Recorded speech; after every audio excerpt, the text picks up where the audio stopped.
What's going on, Paisanos? V here. Come at you guys, well, with another market watch today. Before I begin, I just want to say I was approached by YGOPaisano.com. Check them out if you haven't already.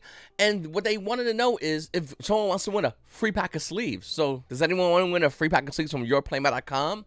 All you have to do is subscribe button, like button, and comment down below. I'll choose one subscriber, and once I choose you, all you do is give me information, and you'll be able to get a free pack of sleeves from YGOPaisano.com. They have a wild array of amazing artwork and amazing sleeves. And if you want to win one, all you gotta do is comment down below. It's that simple. I mean, these sleeves are absolutely stunning and absolutely beautiful, and yeah, no, all you gotta do, like I said, just comment. It's that simple. So, who wants a pack of sleeves? Anyone? Let me know in the comment section down below. So my buddy also posted this a long time ago. I just wanted to show it because it popped up in my Facebook feed. It just, this thing. And then we have Yugioh Shop. Now, Yugioh Shop has evolved and changed. The prices, to me, are still a little bit too high, but some of the stuff is pretty cool. Check out these metal collector's, collector's metal card. Listen, these things look pretty cool, and they're currently roughly around $35 each. If you want to get one, they're on pre-sale right now, and you can go ahead and pick one up, and it ships out early June. If you want one. I mean, it's a metal card. It's mostly for collectors, and yeah. Okay. So, Lightning Overdrive recently came out, and obviously, a lot of people are really enthusiastic about this set. I mean, it changes the way we play Yu-Gi-Oh, right? Sorta. I'll explain later on in this video. But looking at it right now, Lightning Overdrive definitely has a lot of gems. Liner the Light Charmer Lustrous is a phenomenal card used in Drytrons, a staple in Drytrons. And maybe moving forward, it might see its way into other decks. Think about it. You're playing a deck, your opponent drops an Artifact Lancia against you, you go ahead and make Liner, you take the Artifact Lancia, and then on their turn, you can use Artifact Lancia. Playing against your Dulls, you get ready your opponent's Control Construct, you use Liner, you take your opponent's Control Construct, and now you got 2,800 body monster on board. It's a pretty broken card. Goes to the graveyard, has that additional effect as well.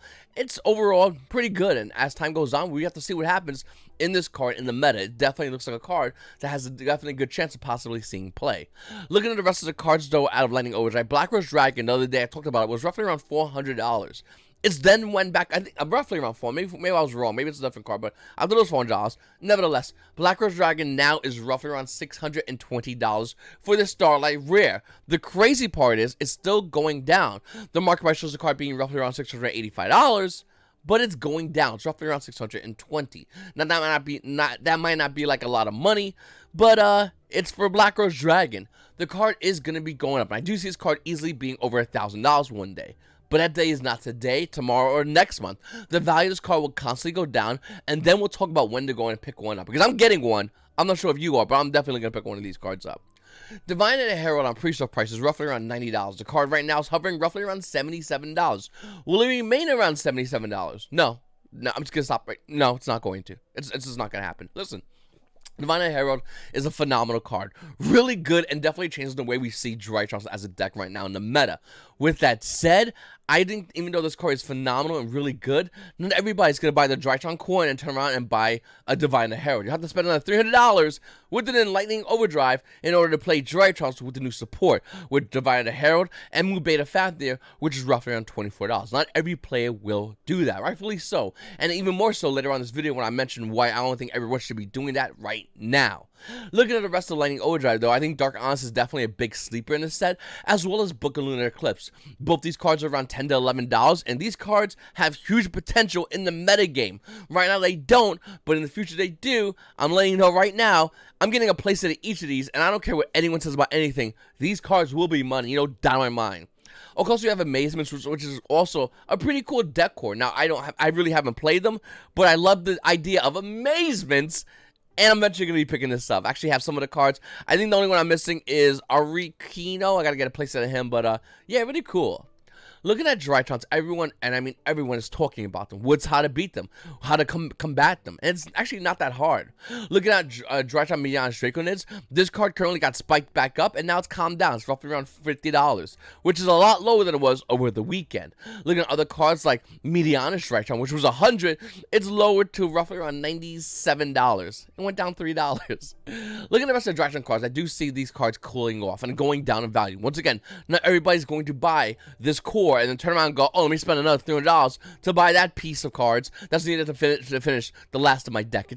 It's just unreasonable with the Yu-Gi-Oh game right now, the players and the meta, especially when the meta is going to change. By the way, if you want to beat Drytrons, you just draw and lockbird them. Don't get me wrong, they can still make plays, but draw and lockbird definitely hurt Drytrons. And everyone knows this by buying draw and lockbird. I mean, Ultimate Rare draw and lockbird right now at of OTS 1 Pack 8 with a $137 market price is roughly around $190 each. We also have Inspector Border, another phenomenal card in this game.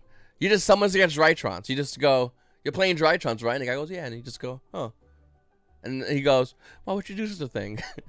You're about to commit murder. And then they go, yeah, no, and he attack me. Anyway, Inspector Border is a phenomenal card. I really think this card's amazing. It lasts all play against Drytrons, and it's going to see play against Drytrons. Like, nobody's really talking about this card yet, but this card's absolutely amazing. With the current $5 market price, the value right now, if you want to purchase a version of the card, is roughly around $8. $8 for original print Inspector Border. Too expensive? Sure. You get a secret rare out of Megaton, which is roughly around $1. $1 for a secret rare still, but it's out of the Megatons. And if you have the ultra rares or want to get the ultra rares, they're just 20 cents. 78-cent shipping, of course. Inspector Border is definitely a phenomenal card in the game.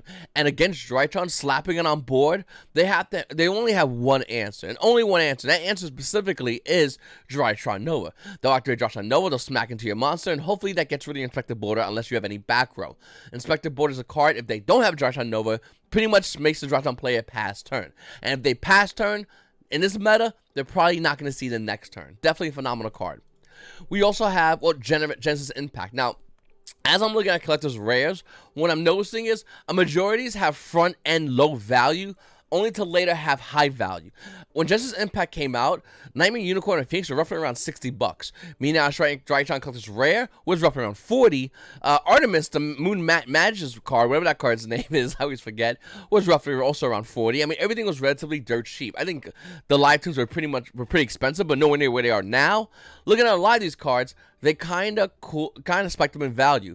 We saw some cards that are down, like B-Cop and Alistair, and the matches Glass Goddess and Quantitrids, but that's the low of the CRs. CRs, for the most part, out of Genesis Impact, are worth a good amount of money.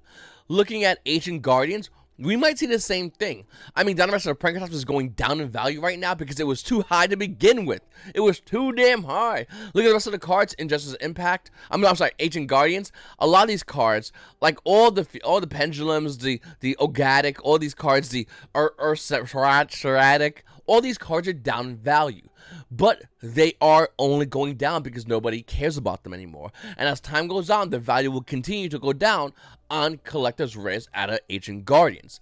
After a while, we will see spikes. No doubt in my mind, some of these cards are going to go down, stop, and go up. It's going to happen. The only question is, which is it going to be? Once again, my money is still on trade-in. This card is now down to, let's see, trade-in is roughly around $80. This card's going to be way more than $80 in the future. But until then, it will continue to go down. And this is in general just are looking really good. I mean, the support recently added the new set helps them out a lot. They got a Link 1 broken, and this is in general have been cooling off in value though. And this their AI Atlanta Initial Assault with a $23 market price is $27. You might go, well, Paisano, what are you talking about? It's $27. Went up. It was roughly around $30 because I spent $30 on each of these. I should know. Looking at Chi-Chi, which did spike up, it kind of cooled back down with a $12 market price. The value stabilizing at $12. This card at one point was roughly around $25 a couple of days ago. But this card right here is a card if you're looking to play, and this is you're going to need. Prime Math Mech Al Lambertian. I always said to sell this card, and I've said it constantly. Since the card came out, it was worth a lot of money. But you might want to consider picking this card. This card with a current $40 market price is roughly around $40. Keep an eye on it. Listen, looking at the new OTS stuff, there is a lot, and I mean a lot of cards that everyone's excited about. To be honest with you, depends who you are as a player, you will be excited about certain things, but you really shouldn't. Let me explain. Right now, let's talk about the meta cards in OTS 1 Pack 16. So we got Tri-Brigade Nerva getting super rare. Tri-Brigades are meta. We got 2 cards coming out for Drytrons. Drytrons are meta. We got a Forbidden Droplet, which used to combat the meta. We got a Virtual World card, which, alright, that's not really meta, but kind of meta. How do you want to see it? But we have meta cards. The issue with that is, here's where it kind of stinks. Think about it. Every time we have gotten an OTS set, like OTS on pack 14 with the pointed red lotus, you turn around and then we get smoke grenade in there because smoke grenade and pointer was used in the meta. By the time we got OTS 14, the bandits came soon afterwards and killed for the most part. I mean, Inferno was still around, but for the most part, killed all the top tier Inferno decks. They, for the most part, are gone. Inferno still happens. It's still sporadic, but it still pops up. But for the most part, a majority of the Inferno decks are gone off this game, never to be seen again. Now, with that said, looking at OTS Tournament Pack 16, did Konami catch up? Or with the new banners coming out, which is going to be coming out in a couple of weeks, will Konami do hits that will stop the power creep that is the current Tier 1 meta featuring Tri-Brigade and featuring Drytrons? If that is to be the case, we're going to see a drastic change to the current meta again. With the release of Lightning Overdrive, we saw a drastic change to the current meta. But with OTS 16 coming out, and it's coming out this month, it might be out for some stores already have it, we're going to see players run to get these cards, only to have a banners hit these cards. It's the same thing happened in OTS Tournament Pack 14. Looking at OTS Tournament Pack 15, I mean, Dogmatica Punishment by the time it came out Dogmatica was seeing some play, and now it slowly got rotated out. We see Noctivision Dragon, Shadow Dragon, Zodiac Borbo. Like, these cards are still seeing some play to an extent. So the question is, once again, did Konami catch up with the meta with the release of OTS packs, or are they still releasing OTS packs delayed, so delayed that the minute they release a couple of weeks later, some of the cards can be hit specifically, or the decks that those cards support are hit, and that is a big deal. Nevertheless, though, looking at the new OTS Tournament Pack 16, Firewall Dragon Ghost Rare, the Ghost of the Past, with almost near $200 market price, right now is roughly around $185. Here's the question: do you get the Ultimate Rare or the Ghost Rare? Well, it really depends who you ask, and it depends why. If you're a collector, you have to get the Ultimate Rare. More than likely, you will also pick up the Ghost Rare. If you're a competitive player, I think you play the highest rarity, which would be Ghost Rare, even though Ultimate Rare definitely looks nicer. I personally like Ultimate Rares more, but if you want the highest rarity, it's probably going to have to be Ghost Rare, to be honest with you. Let me know what you think about that in the comment section down below. We also have Twin Twizzlers added OTS Tournament Pack 12. This card with an $84 market price is not. It's almost near $100. Why? Because this card is crucial in this meta. You got Tri-Brigades playing Anti-Spell Fragrance. Twin Twizzlers stop that. But then again, you look at Twin Twizzlers and you go, what else is it good for? Oh, Prank Hits. You hit Prank Hits cards during standby phase, like Prank Hits Pandemonium, and that shuts down the deck. Okay, what else it does? Okay, Shadows. You hit Shadows Schism during the standby phase. They can't activate Schism during the main phase. Twin Twizzlers is becoming more and more of a staple card in the side deck. Despite the fact that Lightning Storm is a card and it's broken, despite the fact that Harvey's Featherduster is an amazing card, we have Twin Twizzlers and everyone's running to it. Specifically, the Ultimate Rare at OTS Tournament Pack 12. So like I said, with the bans coming no sooner than July 1st, that means we'll more than likely have a bans within a week or two. We might even have it today, could happen tomorrow, but it always can happen normally within like a week or two is the average time frame. And then effective date, the ban's effective date, the date that ban list actually is used, would be July 1st. This will coincide with the upcoming release of the new Yu-Gi-Oh set, which is, hold on a second, King's Court, there it is, which has its own version of Collector's Rares and other support cards as well. Also, let's take in a note that July 10th, we're going to have a remote duel YCS. Alright, I'm not going to put too much info on my hat or on my head, but I have a conspiracy theory, and I want to share it with you. Before I begin, make sure I hit the subscribe button, though, okay? Alright, so, with that said, what are we going to deal with? Well, here's my interpretation of what can happen within the ban list. We could have a ban list in which a lot of decks are hit. People yelling about Dragonlings, boom. People yelling about Dinosaurs, boom. People yelling about Shadows, boom. Mr. Mime, boom. Dragoons, boom. Maybe even Drytrons, maybe even Tri-Brigade. All these are potentials to be hit on the ban list. Hit, and then that's it, right? Wrong. Here's what I think was going to happen. Konami will unban Maxi. You don't need to hit Dragons anymore. You don't need to hit any of these decks anymore. And some people might go, well, hold on one second, Paisano. If you unban Maxi, Dragonlings and all these other decks can run Maxi. Sure, they absolutely can. The issue with that is, if they're playing it's a mid-range deck, and they're running Maxi, the mid-range deck can stop and set a board up to kill. When you're playing a combo deck, Maxi's a lot harder for you to stop. That's where the issue is. You can run Maxi too, but you're not going to be able to have an end board as secure after getting hit with Maxi as a mid-range deck. And mid-range deck won't be as good as a control deck as far as getting past Maxi. This card, I do believe, is going to drastically change the game. I said this before, and I'll say it again. Maxi coming up the bans is inevitable. The question is when, not a question of why.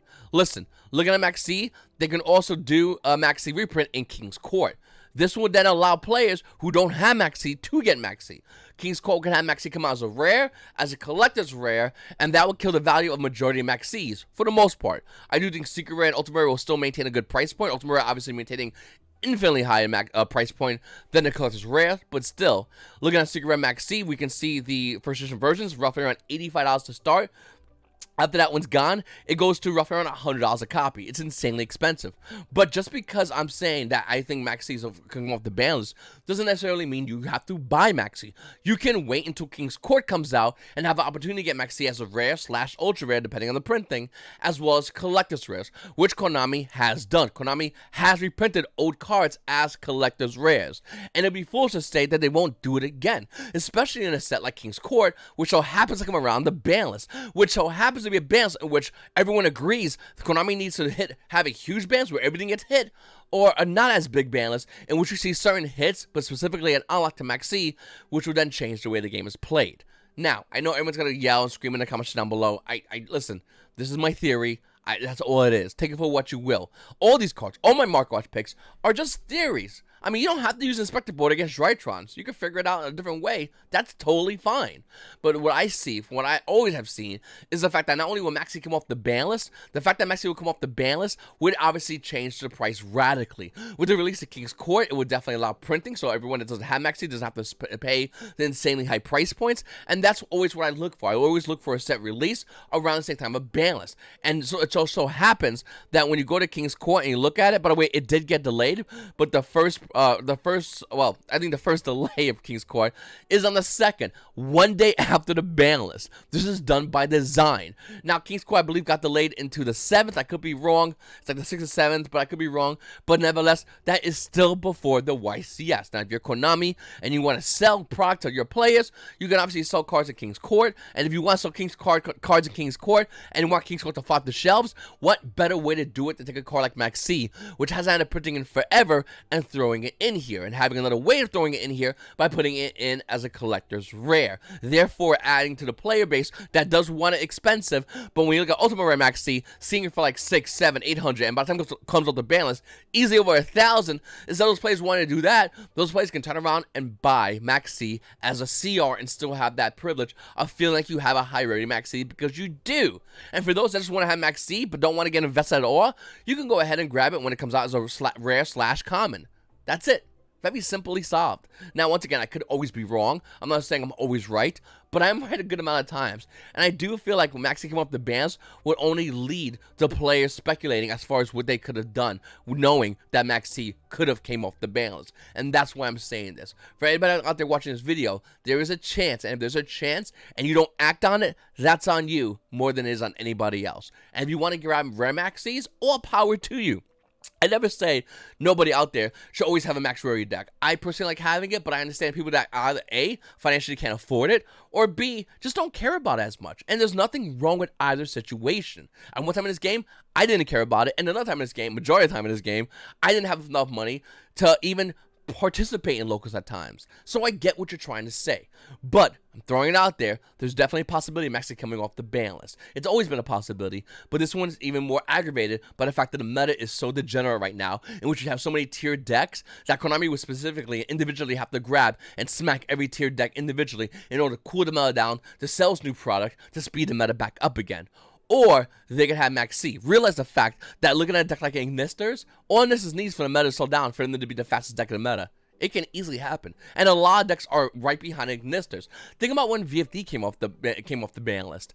How many decks came out of nowhere and they're like, it's gone? All right, we're the big bad deck around in the meta again of Yugioh. Like, that's a thing that's gonna happen. Once we hit all these decks, the meta doesn't cool down. No. It cools down in theory, but in actuality, other decks like Ignisters come out of nowhere and go, now we're the big dogs. And then you gotta deal with that for the rest of the meta. With a card like Maxi, would force the meta into a mid-range meta, and historically speaking, mid-range metas has always been the metas Yu-Gi-Oh players like.